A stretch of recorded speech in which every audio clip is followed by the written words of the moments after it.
बिस्मिल्लाहिर्रहमानिर्रहीम। अस्सलाम वालेकुम। तो जनाब ख़ानदानी स्पेशल अंडे वाली मीठी टिक्के की रेसिपी दे रही हूँ।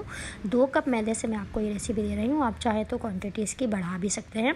तो ये अंडे वाली मीठी टिक्कियाँ हैं, इसमें अंडा यूज़ करते हैं जिसकी वजह से ये बहुत खस्ता करारी तैयार होती हैं और बहुत इसका ज़बरदस्त इसका टेक्सचर आता है।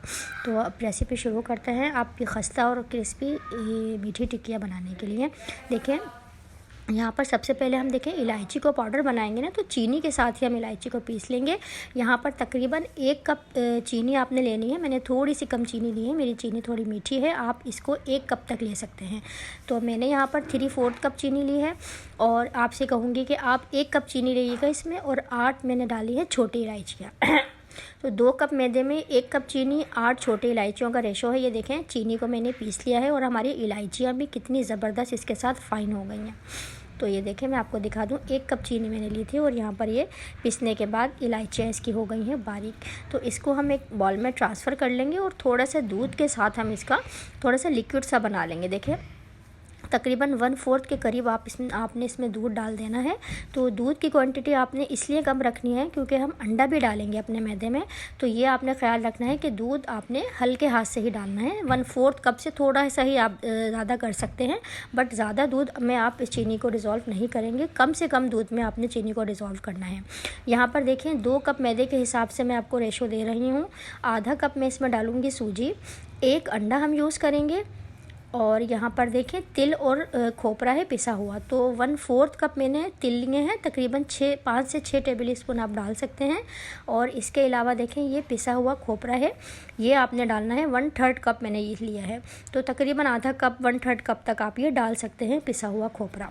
तो तिल और खोपरे की क्वांटिटी को आप अपने हिसाब से, पसंद के हिसाब से कम या ज़्यादा कर सकते हैं। यहाँ पर देखिए उस चीनी को मैंने जो थोड़े से दूध के साथ, हल्का सा नीम गर्म मेरा दूध था, उसमें मैंने इसको अच्छे से मिक्स कर लिया है चीनी को। अब यहाँ पर मैं आपको दिखा दूँ, देखें मैदे को मैं किस तरीके से नाप रही हूँ।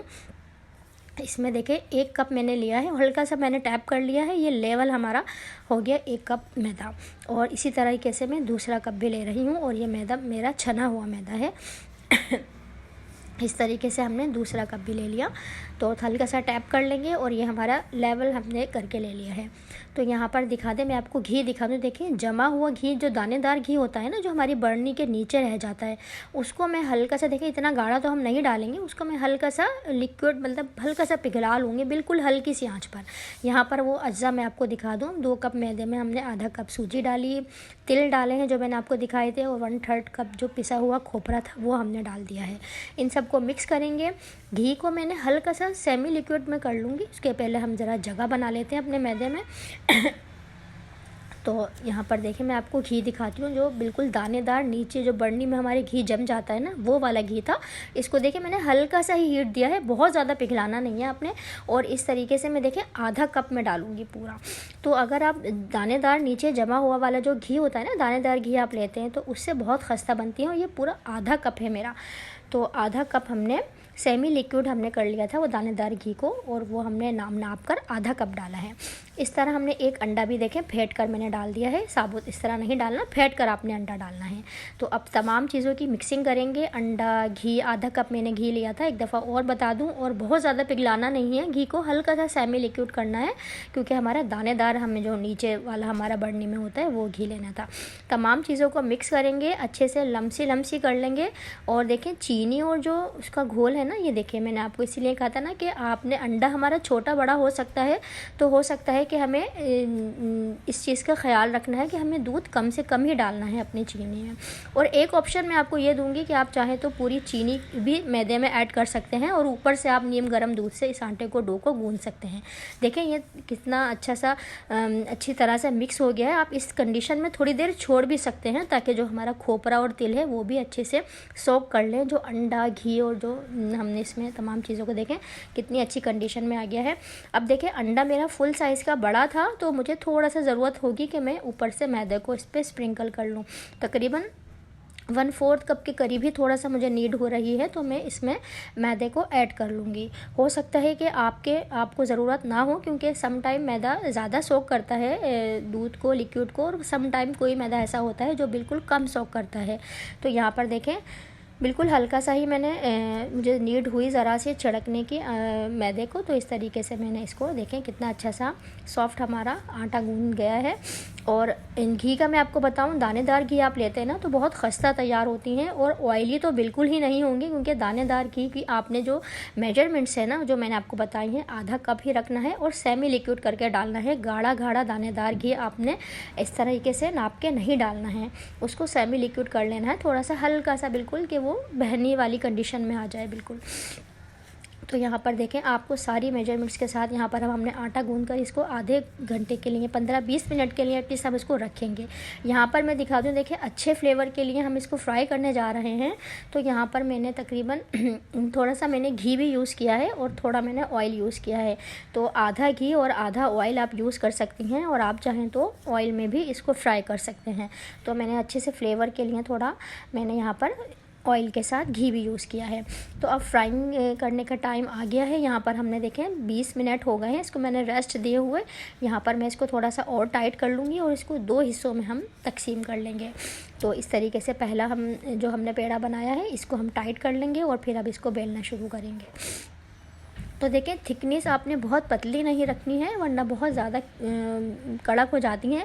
लेकिन ये इतना ज़बरदस्त मैंने आपको रेशो दिया है अंडे के साथ, ये बिल्कुल भी कड़क नहीं होती हैं और बहुत खस्ता तैयार रहती हैं। देखें आटा मेरा कितना मतलब अच्छा स्टेबल हुआ हुआ है अभी तक, मतलब बिल्कुल आगे पीछे मैं कर रही हूँ तो बिल्कुल फॉर्म में है मेरा जो आटे की कंडीशन है। और यहाँ पर देखें इस तरीके से हम इसके, जो भी आपके घर में कोई गिलास वगैरह हो उससे आप इसके, कटर वगैरह हो इसके, आप इस तरीके से देखें कितना मैंने इसकी थिकनेस रखी है।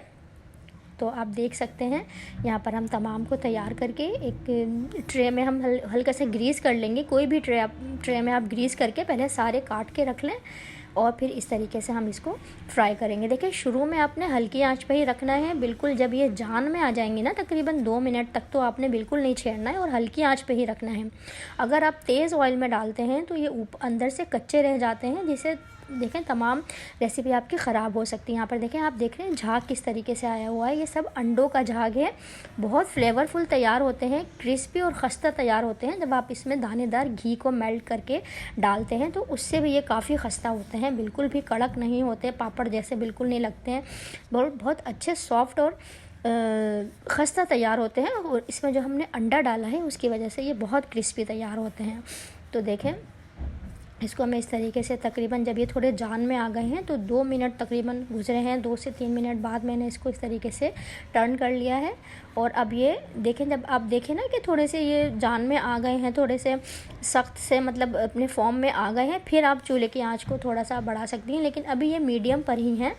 और जब आप देखें कि आपके निकालने का टाइम आ रहा है और ये हल्के कलर में है, तो आप तेज़ आंच पर इसमें लास्ट में आप तेज़ आंच कर सकते हैं और फिर इसको निकालने। देखें ये कुकिंग, ये फ्राइंग टिप्स होती हैं जिसकी वजह से आप बहुत अच्छे तरीके से इसको ऑयल फ्री कर सकते हैं। अगर आप लास्ट में निकालने से पहले इसको तेज़ आंच पे करके निकालते हैं ना, तो बिल्कुल भी आपकी ऑयली नहीं होती हैं। और ये तो मैं गारंटी देती हूँ, जो ये रेशो मैंने आपको दिया है, 2 कप मैदा, आधा कप सूजी, आधा कप घी और गुनगुने थोड़े से हमें दूध की ज़रूरत होगी, वो आप अपने हिसाब से आपने एडजस्ट करना है। ये देखें कितनी खस्ता, करारी और क्रिस्पी तैयार हुई हैं, ये मुंह में घुल जाने वाली और आपको खाने में अच्छा सा खासा क्रिस्पी इसमें लगेगा, क्योंकि हमने इसमें अंडा यूज़ किया है। तो ये देखें तमाम मैंने तैयार कर ली हैं, इतनी ज़बरदस्त ये तैयार हुई थी माशाल्लाह के बस मुंह में रखते ही इसको ना आपको ये लगेगा ये रेसिपी आपने बहुत सारी क्वांटिटी में बनानी है और मुझे दुआओं में याद रखना है।